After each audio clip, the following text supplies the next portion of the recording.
It was an epic game, to be fair.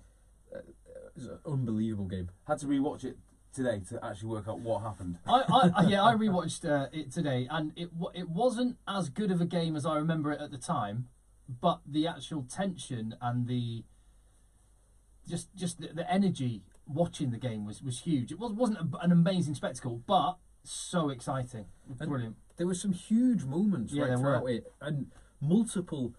I don't think I've ever seen more held up over the line calls in that game. They are getting good at that, though, aren't they? There was all 5 or 6, and some of them were the fairly standard. The most common held up over the line is just the pick and go and you crash on top of someone. There were some of the try saving tackles were absolutely phenomenal. Well, there was one try saving tackle which probably, they said. There's no reason not to give the try except for the hand underneath the ball, but that was incredible. Even one of the tries that was scored was incredibly held up. It was an absolutely fantastic game. Which one are you thinking? The one which is going to be held up? Dan Bigg on? No. Who was it? Was it not Tipperick? Was it? I can't remember who it was. Yeah, it was the Wales try. The Wales try. Yeah. But it wasn't the bigger one.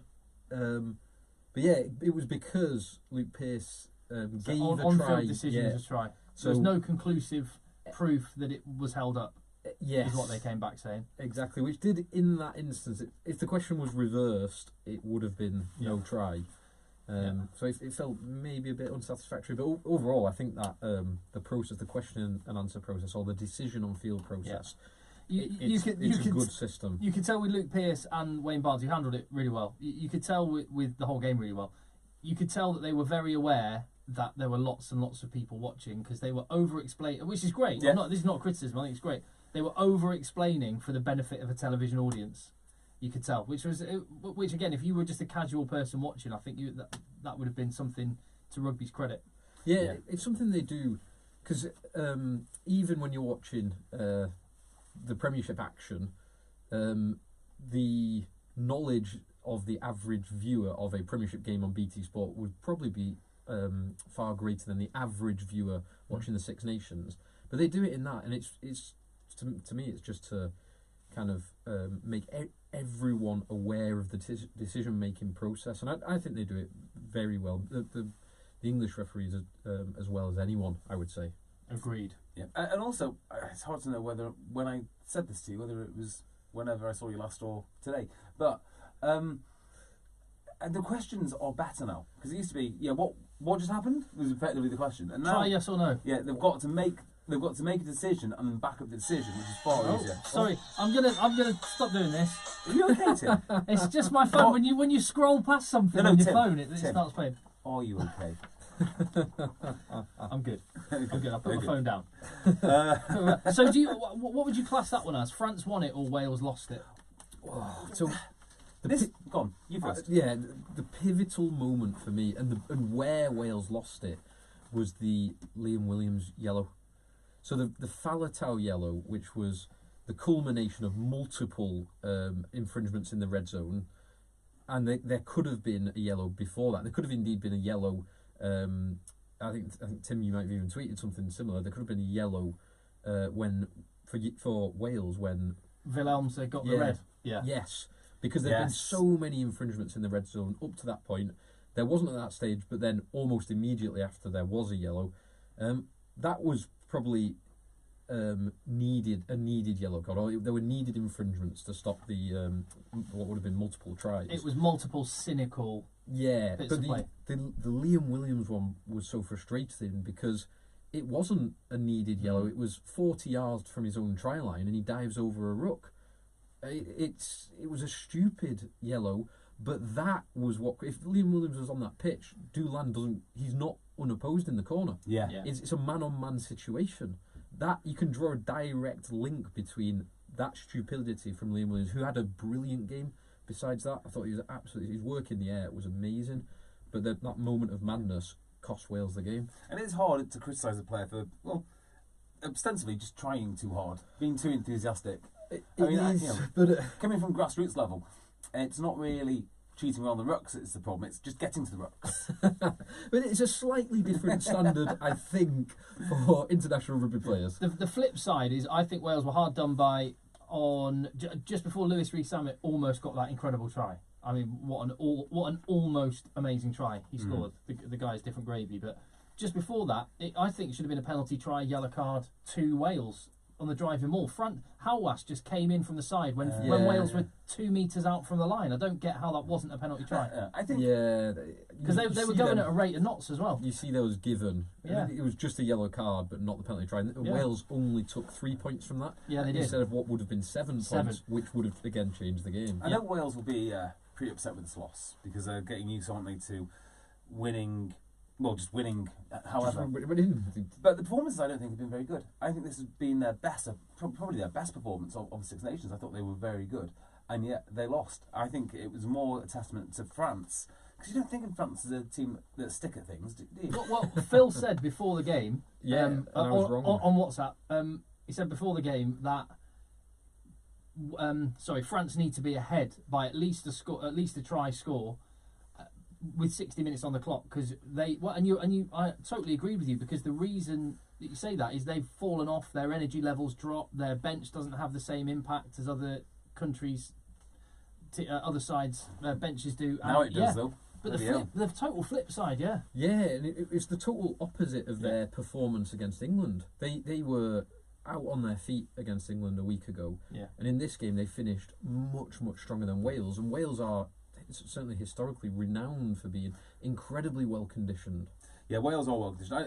I do actually think it shows tangentially that England probably are the best conditioned team in the tournament at the expense of other things, but they are very well conditioned. Yeah, we'll come on to England and some of their failings, but the problem and frustration that I think I'll touch on later is England have never really, apart from in that France game, they've never really given themselves the opportunity to demonstrate that improved conditioning, have they? Right. They've not needed it apart from in that France game. If you're just taking this as a performance, and you shouldn't, because obviously a Grand Slam was lost here, and they don't come around too often. Well, they do if you're Welsh, I guess. They do come around fairly frequently.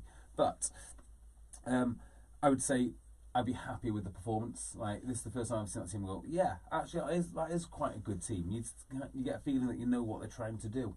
Whereas before, it did feel like red card here, red card there. It's funny that a couple of weeks ago when England lost to Wales, and that was my thought, was like, do you know what? I'm happy with the performance. You know, I don't focus on the result. It's about the results. You lost. England lost. Now Wales loses. Well, it's about the performance. No.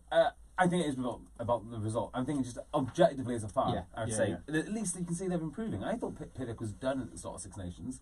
He might have extended his career by a couple more years now. Yeah, and I may well raise that when we get on to Eddie Jones out and everything. I may well raise the fact that it was only 3 months ago, and the majority of Welsh fans, it appeared, wanted Pivac out and thought he was absolutely useless. So what a brilliant job he's done. Yeah, well, I have heard of multiple sources that the Pivac wasn't working well within the Welsh camp. That was prior to Six Nations. Doesn't look like it now. Looks absolutely fine now. It looks, I think it looks better than fine. And I would say that in the whole of the Six Nations, the way that they've played, I mentioned this before, the way that they've been maximising their opportunities out wide, the handling of the backs and indeed the handling of the forwards has improved significantly, and it has led to it's Wales scoring more points in this Six Nation than I think any of their others. I'm sure I saw a stat on that earlier today. Really? And George North is a legit outside centre at international level. Well, not only that, he's been brilliant. Jonathan Davis is a legit 12. Yeah. Weird. No one would have thought. Which solves a problem for the Lions, I would suggest. Well, Robbie Henshaw might have something to say. Oh yeah, Robbie Henshaw has been playing well, very well. Where was the footballer who played for United who allegedly saved Alex Ferguson's job in an FA Cup semi or quarter? Oh, Mark Robbins. Mark Robbins. Yeah, he scored against Oldham in an FA Cup match. That's the one. To get an equaliser, take it to a replay, something like that. So that Mark Robbins story about how it basically got Fergie a little bit of breathing space, and then the rest is history. It makes me feel a little bit like the way I feel about Welsh rugby, which is they could have lost all of those games except for Italy, and we'd be having very different conversations with exactly the same performances. But because they do have that breathing space, it feels now he's pretty safe. Yeah, and international rugby is incredible like that. The fine margins, the difference between winning and losing. I mean, the press. So I don't think that.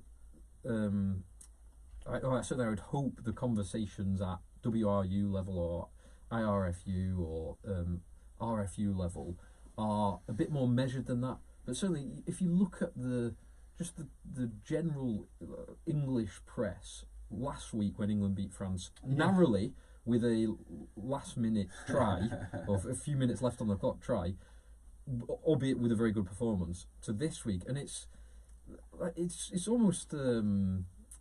I don't know what the. Well, I wrote down. I wrote it's down a up and phrase. down. I was just writing some notes. And I wrote down the footballification of rugby continues because you've got certainly in the press. the press, but also if you add into that, there's one thing that you need to watch, and we'll just keep an eye on it and hope it doesn't creep in. But one thing that's starting to creep in is players sort of making the most out of something when there's any head contact. And there's lots of appealing. We've been talking about that for a while. So there is a bit of a footballification of rugby going on, and the press absolutely just did that. In the last 7 days, you've seen 100% that. England being world beaters to appalling. Now, actually, their performances, elements of the France game was world beating, and huge elements. The vast majority of their performance against Ireland was appalling. Or England just France now, a well-conditioned old France.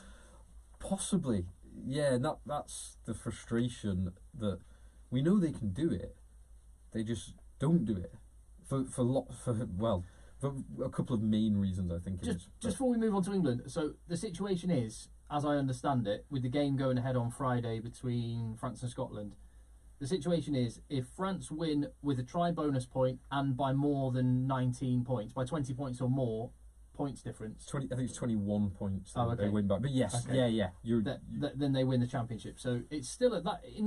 The one thing that Six Nations has proven, other than Italy, it's hard to get a win against any team. Bloody hard. To win with guaranteed 4 tries and by 21 points against Scotland is not easy. Yeah, I honestly thought Ireland were rubbish. I really thought that they were terrible going into this game. Yeah, and again, I would just say probably the coach under most pressure before this tournament started. Wayne Pivac, yes, a bit, but he was Wayne Pivac before Andy Farrell, and loads of people in Ireland have been calling for his head. Yeah, and I've got sympathy for them. You know, I do, because I don't think his teams look particularly sharp. They got beaten up. Well, they have been beaten up in the past, and that's what it looks like. They're trying to do a sort of Saracens-esque type project there. Lots of kick chases, lots of horrible grunt work. And amazingly, the team it paid off against best was England. It did pay off against England It's incredibly well. Astonishing. But the best parts of the performance from Ireland against England, the 2 tries, the quick thinking, or actually the execution of a pre-planned move for the Keith Earls try. But probably the try of the tournament in my mind was the Jack Conan try.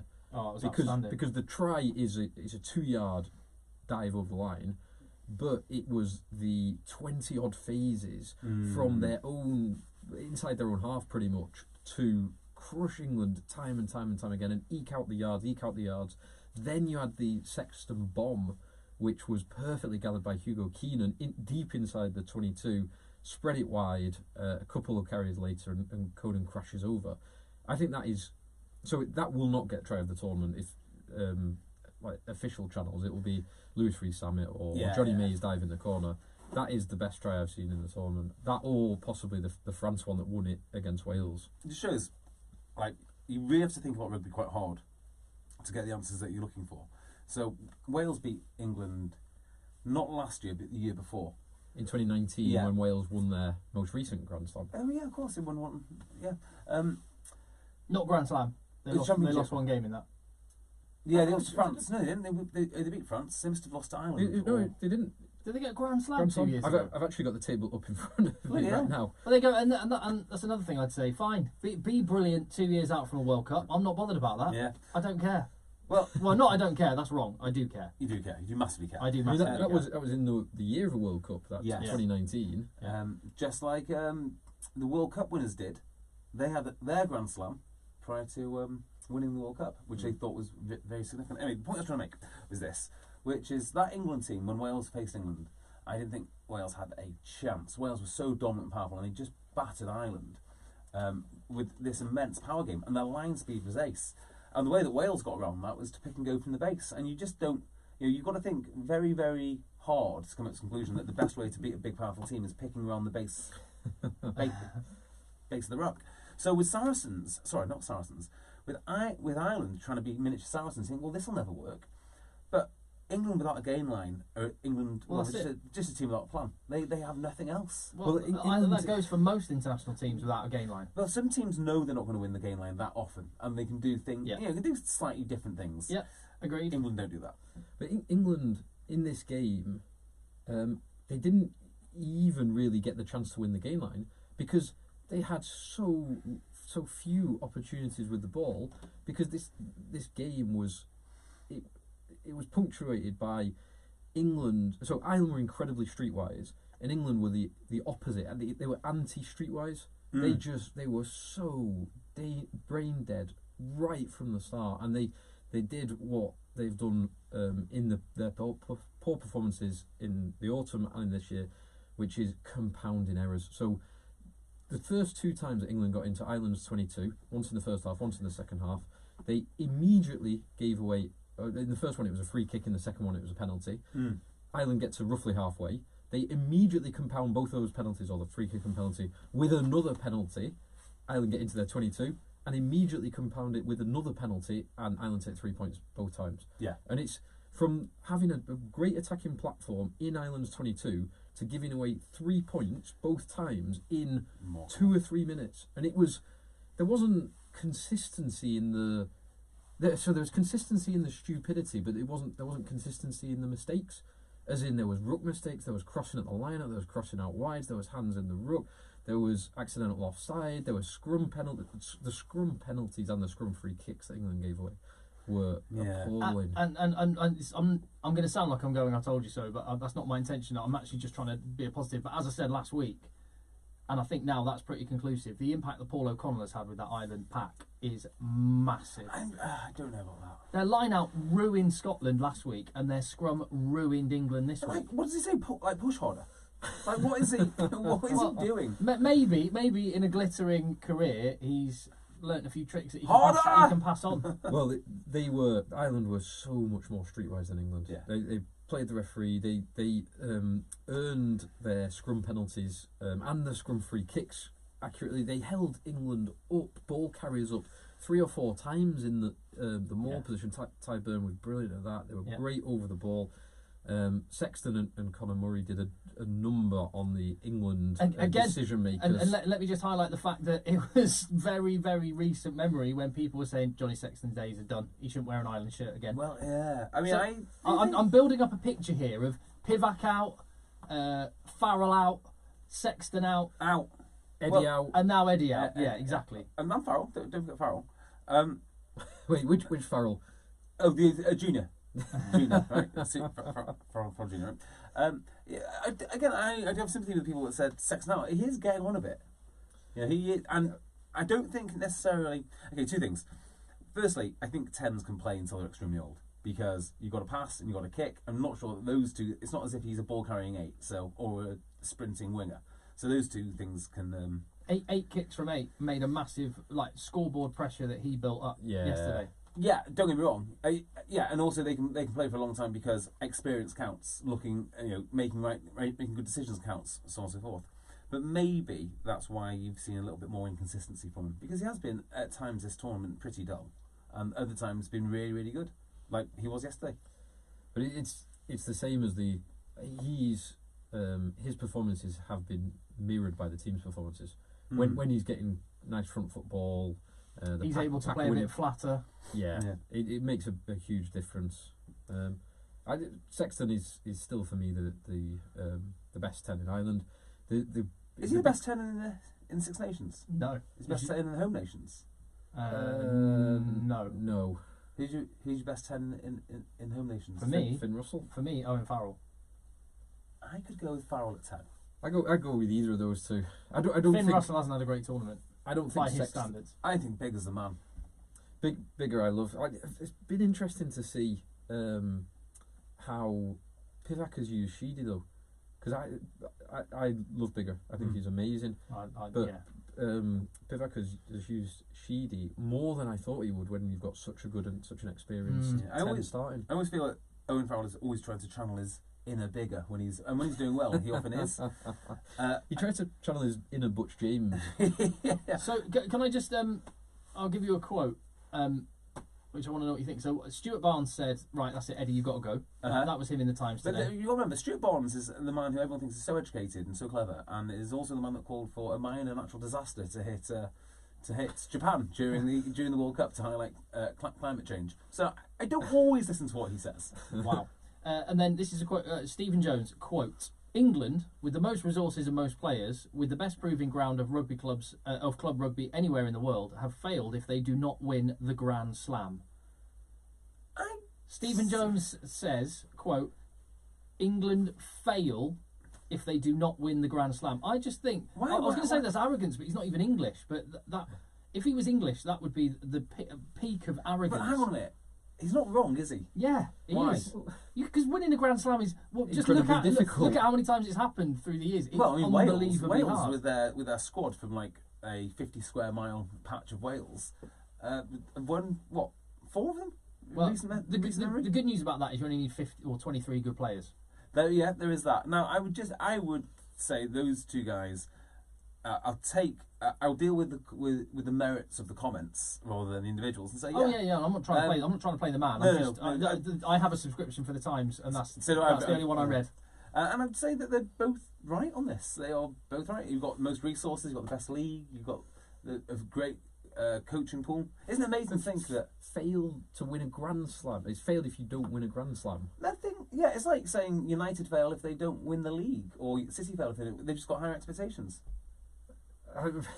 Why? Or to win a Grand Slam every year is if you don't win a Grand Slam, it's a failure.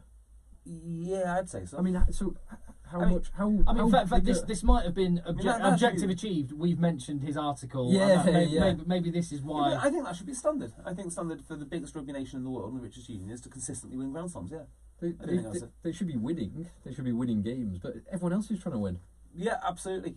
It is hard, but when you look at all of the different unions, maybe only France are the ones which. I mean, thankfully, sport isn't as simple as saying, "Let's look at your balance sheet and your player pool and let's get to it." But when you have those undeniable, enormous advantages, plus these private schools which are churning out the most incredible athletes and players, they've got a point.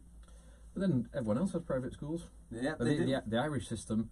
And the English system serving Wales fantastically, and Scotland. Yeah. Lewis Rees-Zammit doesn't train himself. I think you're right, Tim. That just by mentioning it, we've given it too much credence. But let's deal with that Eddie out then, because this is what loads of people are saying in the aftermath of the game. So let's deal with that. Okay. Thoughts? I don't think it's fair to say Eddie out on the back of one game. However, if you wanted to make a change from Eddie, I think I could put a case together to do it, and it would be perfectly reasonable. I don't think it's reasonable given the economic backdrop, how much you have to pay him, and it's certainly not reasonable on the back of one game. But it probably, I'd probably say, I'd move on. Would you go for Dean Ryan again? Dean Ryan would be right up there on my list. I tell you who would be up there: Dean Richards. Dean Richards would be cool. Dean Richards. Obviously, you've got to be looking at Baxter. I don't think he fancies it. No, I don't think he does either. Why would he? He's got a lovely life down in Devon. He's built that club, basically himself. Where when his team loses a run of games, as they did the year they won the Premiership, he says, "Yeah, it's not good enough, but we're not far off. We'll be all right." Yeah. If he came out to the press and said that after yesterday, they'd absolutely have him on toast. He wouldn't have 10 years to build England. No. So yeah, you're right there. And also, I'm not saying he'd need 10 years. I think he'd do a brilliant job. I'm just saying I'm not sure he would want something like. I can imagine something like they'll never go for Dean Richards because of Bloodgate. I don't think that will ever go away. But Dean Richards, assisted by somebody like what's his name from Wasps? Oh, Blackett. Blackett. That's pretty spicy. And then mix someone else in there for the defence. Just to go back to the Eddie question, I definitely wouldn't get rid of Eddie, and I think that I think questions do need to be asked, but I'm still so confused as to how this is happening to England. Because when you watch the games back, and I watched the game, rewatched this England performance today, it was so many. As I flagged it before, so many just individual stupid errors that weren't. I don't see how they're. Obviously, the coach influences everything, but I don't see how. If you pick any one of those individual ones that have been repeated for quite a long period of time, I don't see how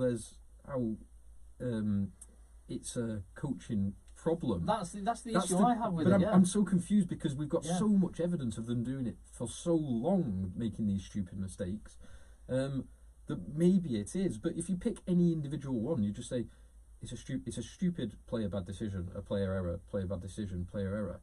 But I guess that on that point there is perhaps a tipping point where it does. Well, you have to start asking questions. And that's why I imagine the impact Paul O'Connell has had. It might be he's found a new way to say push harder, jump higher. But it could be more not quantifiable. It could just be his presence just has an impact. I don't know. The turnaround in that Irish pack, they absolutely battered Scotland and England the last 2 weeks. I don't think there's anything defensive in that, is there? Because England tried it with Martin Johnson. You'd have thought if anyone can just show up and have a presence. He was the top man, wasn't he? Yeah. Which Paul O'Connell coming in with a specific focus, maybe, I don't know, but Ireland was so much more streetwise. Even Eddie Jones's coaching selections are weird. You know, he's got an attack coach from Sevens, and that was going okay, I guess.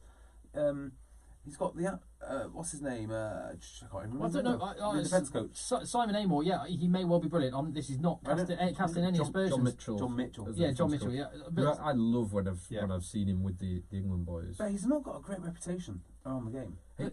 They all seem to love him. Have you seen the videos of him? So every week where he dresses up in the opponent's kit and does a training session with the forwards, which is basically him. I mean, I think he's about 50.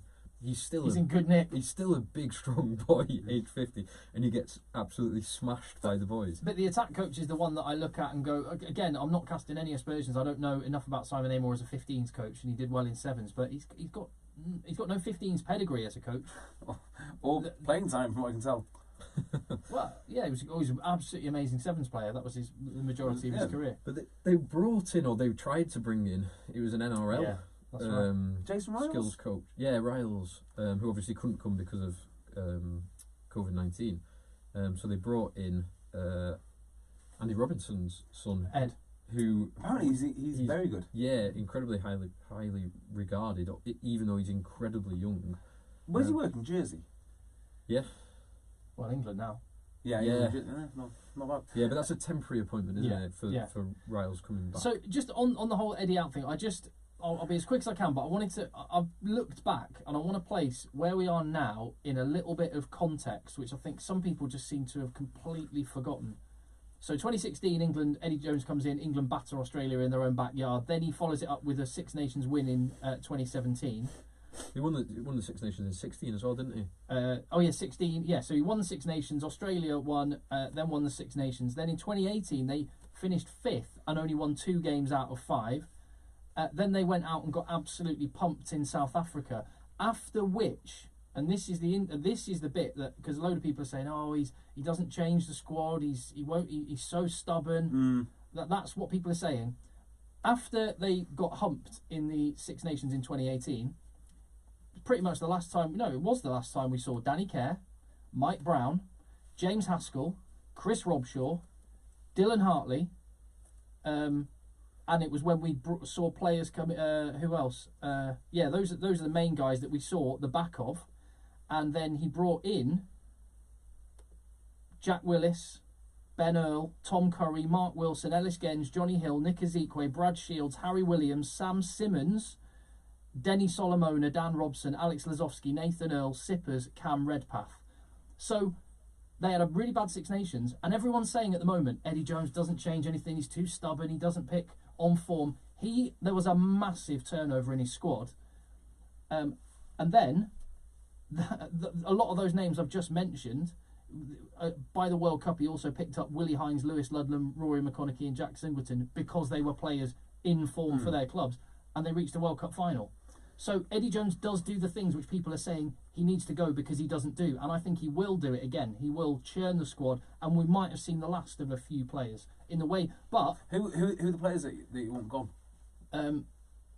I think we will never see Doggers in an England shirt. I don't want him gone, but I think we will see him in an Italian shirt. Oh my in the God, next we've got to 12 months. talk about that. That is ridiculous. Well, That is what's gone on there is ridiculous. Well, yeah, let's get to that. But I would also say a lot of the people that are saying Eddie out were also saying, and if you listen back to our podcast, I'll tell you what you will hear me say. You will hear me say, I love Mike Brown. I don't think we should drop him. I love Mike Brown, and you go back and listen to the tape. I vividly remember it. And yeah, and we've had years of trying to find another 15, and he's still the best English fullback. And so all the knee jerk reactionary stuff saying get rid of Danny Kerr, get rid of Mike Brown, get rid of Eddie Jones. It's all bollocks. Say, the one I've been focusing a little bit closely on the Premiership lately because obviously you can't go out and they're showing every game, so why not watch every game? Makes sense. Mike Brown is outstanding this season. Outstanding. Yeah. I honestly don't think there's another 15 who comes close to him. But it's a hard call because maybe just because he is outstanding still. I think maybe international rugby has passed him by. You're not hoping to play this guy in the World Cup. Is that the idea? He'll be 36 later this year. Yeah. But then, is he the best? I mean, I actually thought that Elliot Daly. He was England's best player. He had his best game for a while. Yeah. He took some brilliant high balls, made a couple of really, really good breaks, and he kicked. He was probably England's best kicker in that game because Farrell and Ford and Youngs all kicked too deep, unintelligently. In fact, I've just had a thought now because I don't think ITV managed to get an interview with Eddie Jones. Yeah, no, they didn't. They didn't manage to get an interview with Eddie Jones before the programme went off air, but there was an interview which someone did with him, which I saw tweeted last night, and I don't know if you saw what Eddie Jones actually said. Have a listen. Was this the Poison? Eddie, how do you assess that was in the week, wasn't it? Yeah, it was a funny sort of game. We thought we started well. Yeah, first 20 minutes it was nip and tuck, and then we made a couple of maybe decisions we wouldn't have made normally and allowed Ireland on the front foot, and then they were able to establish a lead, and they had the intensity and the run of the game. We had to fight really hard to get back, and I'm really pleased with the fight of our players, but Ireland were too good for us today. Yeah, were you surprised by the Irish intensity today? Oh no, look, we knew that was coming. And that's the disappointing thing. We started well, and then for some reason we just fell off, and I don't know why. Yeah, why couldn't you get that foothold? Yeah, well, that's the thing, we struggled to get a dent in the game somewhere. We couldn't get, we had problems with the scrum early. The line out was 50-50, and then around the ruck it was even, so we were struggling to get on the front foot, and then we wanted to play a little bit, and we were playing off not front foot ball. What about the discipline, Eddie? Well, discipline's always a byproduct of pressure. Ireland put pressure on us, like that. and they were then able to make us make mistakes. 2 wins, 3 defeats. Eddie, how do you look back on the Six Nations? Yeah, it's been a tough one. We haven't been at our best, but I think having said that, we've finished the tournament a lot better than we started. We are in the process of changing the team. We need to reset the team, and then we'll continue with that process. So, I was pleased with a number of the young guys today. So I would take from that, much like when they had a horrible Six Nations in 2018, the guillotine is coming out for quite a few players. Interesting, because by the way, can I just say that interviewer was brilliant. I was thinking exactly the same thing. Managed to get so many good questions in so few words in 1.5 minutes. That's how you do it. That's a brilliant post-match interview. I was literally just thinking exactly the same thing then. Didn't even notice her. Which is good. So shall we say 3 players that you think might we might not see again? Yeah. I don't know. I don't know. 'Cause I'm not sure. I'll give you one actually, which I hate to say it, but I think he's been very poor by his standards this tournament is Mako. Yeah. Johnny May could be in danger, I think. I don't think so. Johnny May's been so good in the air, so consistent. I think there's no chance of May going. I would keep Elliot Daly, but he could be one of them. I don't think he will. It's hard to pick that, isn't it? Okay, I'm going to pick one. Johnny Hill. Johnny Hill's done some foolish things. I think you're probably right, because he was in the starters jersey, and then obviously Yules has come in. Yules has played well when he's come in. And you got Launchbury and Laws waiting in the wings. And Crewis will be back for the next World Cup, I think. And Willie? Yeah. That'd be awesome. Okay, so Johnny Hill might be one. Mako would be a high-profile loss, but I think he might be. Ben Youngs?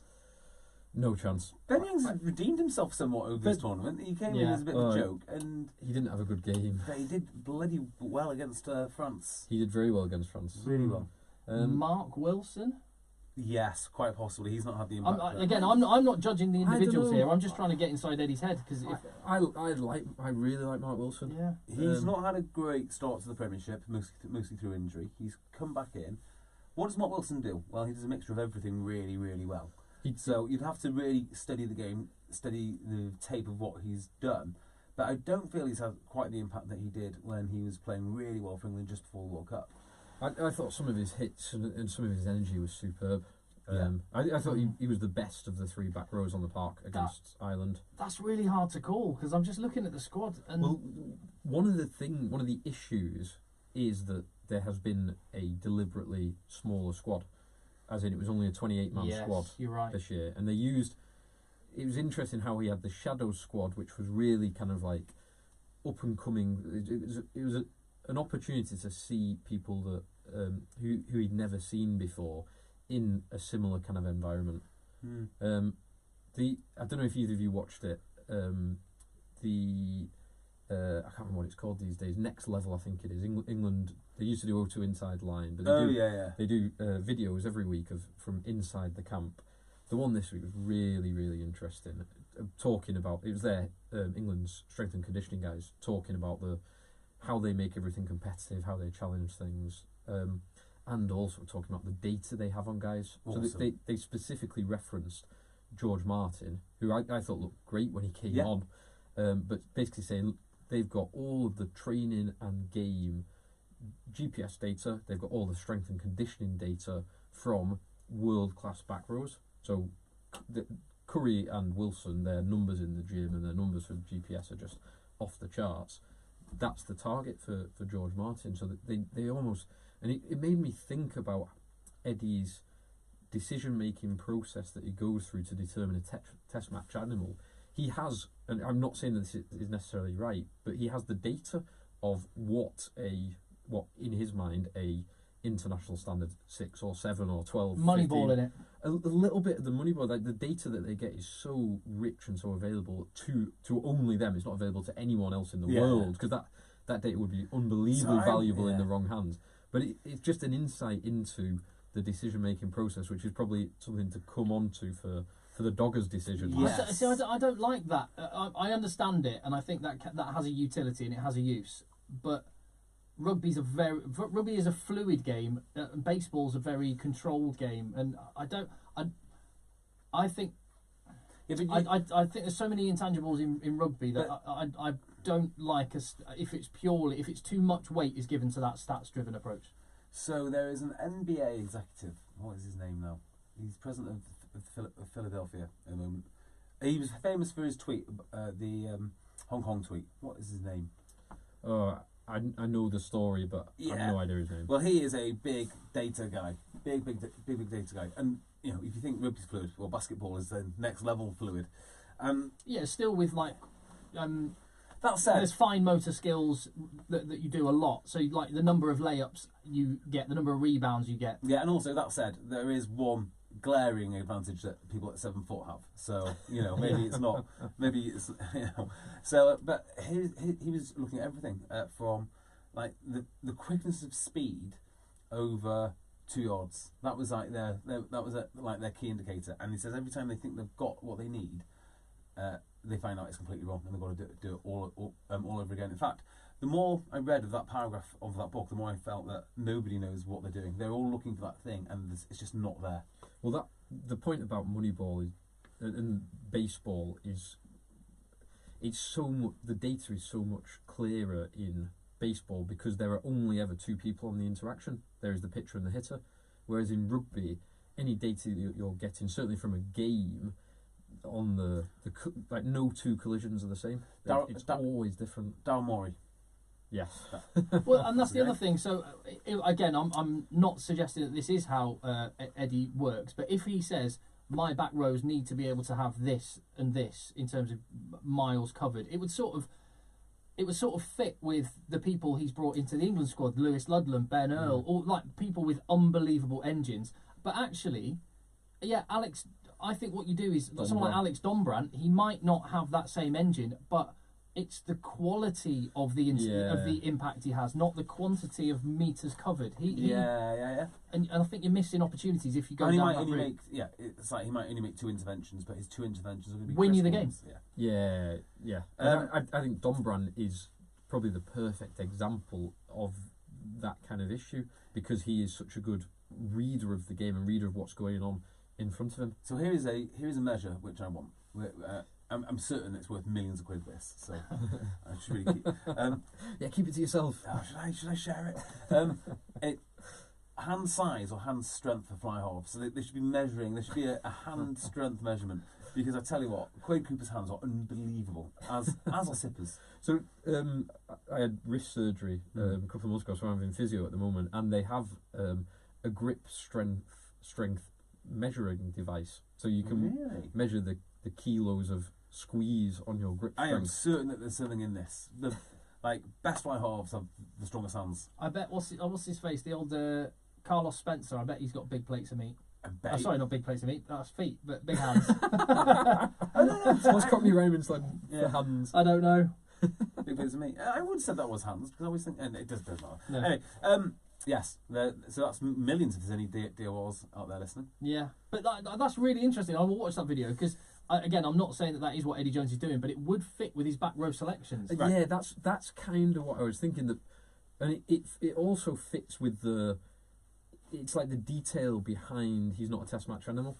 He gets these guys into camp. He gets lots of guys. He's had hundreds. Well, certainly considerably more than 100, about 150 different people into camp, and some of them make it and get into the squad, and quite a big number of them, Dombrand included, and lots of others. Sam Simmons, again, he's a guy. He doesn't do for a little bit. He doesn't cover every blade of grass in a pitch, but he makes really important, game-changing interventions. But yeah, it helps. It might help explain some of the Eddie decision making around players like that. Well, the decision making which I'm really interested in is the decision to release or not to release, or who to pick on and who not to pick. Doggers, right? Yeah. I can't understand what is going on here at all. And furthermore, I can't understand what is going on. Well, the only thing I can think of really is he's trained so hard that they don't want him released for club duty. That's literally the only thing that I can think of. Yeah. What do you mean? I don't understand. Because I'm with you on this. So Doggers has been with the squad for the whole time. You mean in the fallow week when they wanted to use him? Yes. Yeah. So and he might have to rest up for 2 weeks, which is a nightmare. Well, even though he's not played any rugby. Yeah, so you rest him a week before, then you rest him 2 weeks after. Well, we'll see if that actually happens. Doggers has been in the squad but hasn't been released over the break weeks and indeed other weeks, whereas other players have, like Harry Williams, for example, was in the squad and has been released, which it seems a bit strange. But then, so that all seemed a bit strange up to Friday, or the weekend when the team was announced, and you thought, Doggers is unlucky not to get a bench spot with Marchant. Yeah, because Marchant called it, but then, so you think Doggers was unlucky for Marchant to come straight into the team and drop out.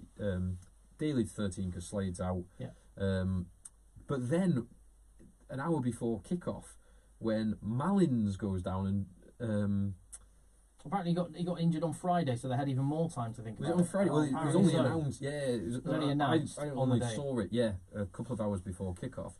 So Malins drops out, and then Daily Well, moves it to might have been by the 15. way that he got the calf thing on Friday, but they were giving him the chance To chance to be recover. fit. Yeah. But then for Doggers, there even then not to get called up, and for them just to put another forward on the bench, Brutal. which is great for George Martin to get his first cap, but for Doggers it's.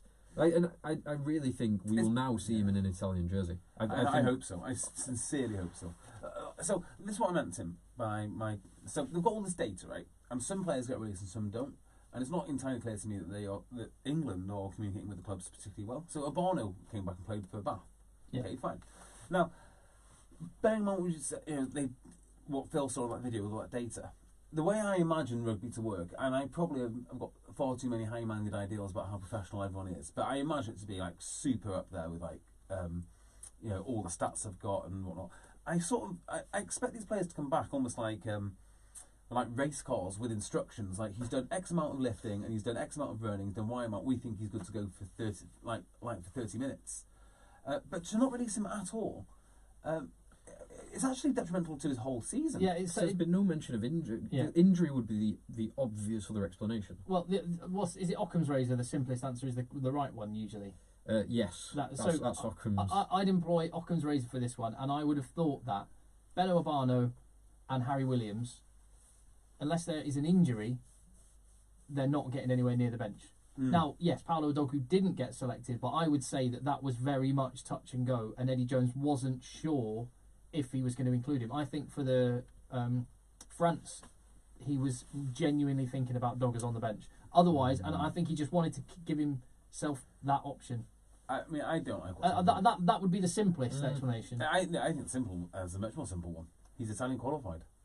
I have no doubt about it. But then he would have capped played him. I don't understand. It's like it contradicts. It contradicts the actual argument. Right. Okay. So Eddie picks teams, right? I'm not entirely sure he picks And also, I'd all say of his squad. Cam Redpath. What?